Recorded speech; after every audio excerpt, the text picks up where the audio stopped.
The man who was too easy to blame. The accusation. $3 million disappeared in less than 4 minutes. No alarms, no chaos. Just a quiet digital transaction buried deep inside a system no one truly understood. By the end of that day, the company didn't know who stole the money, but they already knew who they were going to blame. An ordinary life. Daniel Moore lived a life no one noticed. Mid-30s, divorced, worked support shifts at a logistics finance office on the edge of the city. He wasn't important enough to be powerful and not protected enough to be safe. He showed up on time, left quietly, never caused problems. Which is exactly why, when something went wrong, his name surfaced first. The loss. The company handled international shipping payments. Millions moved daily. That morning, $3 million were rerouted through a legitimate internal channel. No firewall breach, no external hack, which meant only one thing: someone inside had done it. Executives panicked, shareholders demanded answers, and pressure has a way of shortening investigations. Act 3. Finding a story.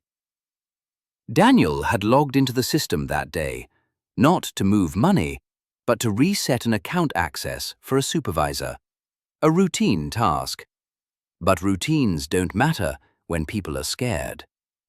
What mattered was this: his login appeared in the system timeline. That was enough to start a narrative. The interrogation. They didn't accuse him at first. They asked. Polite questions, friendly tone. Then the questions changed. Why were you logged in at that time? Why did you stay late? Why didn't anyone see you leave? Daniel answered honestly. But honesty doesn't help when the story is already written. Pressure. The company hired external investigators, not to find the truth, but to protect the brand. They needed a conclusion fast, and Daniel fit. Lower-level employee, limited legal support, no one powerful to defend him. The report was finalized before he even knew what it contained. The public fall. The headline didn't say suspected, it said employee responsible. Daniel was suspended, then terminated. His bank accounts were frozen.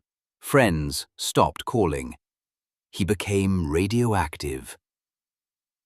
The case. There was no direct evidence, no personal profit, no suspicious purchases, no witness. But there was a system log, and in court, complexity looks like guilt. The jury didn't understand the software, they understood fear. Daniel was sentenced, 5 years. Time inside. Prison didn't scream at him, it whispered. Every day reminded him how fast a life can collapse. He replayed that login in his head thousands of times, a task he had done hundreds of times before, a moment that cost him everything. The detail no one checked. 2 years later, a junior auditor reviewed archived logs for an unrelated compliance issue.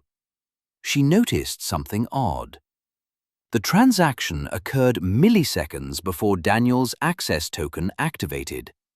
It was subtle, easy to miss, but impossible to ignore once seen. Unraveling. The deeper she looked, the clearer it became. The transaction was automated, triggered by a dormant script tied to a legacy system no longer monitored. No human input, no manual override. Daniel couldn't have done it. Resistance.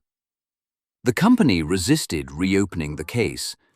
Admitting the mistake meant liability, not just financially, reputationally. So they delayed, deflected, denied. But data doesn't lie, and eventually it speaks louder than silence. The reversal. Daniel's conviction was overturned quietly. No press conference, no apology, just paperwork. He walked out older, slower, changed. The settlement. The company offered a settlement. 3 million had vanished, but they paid Daniel 1 million to make it go away. Not justice, risk management. Ending. The cost. Daniel didn't celebrate. Money doesn't return time, or erase the feeling of being chosen because it was convenient. He didn't lose faith in people.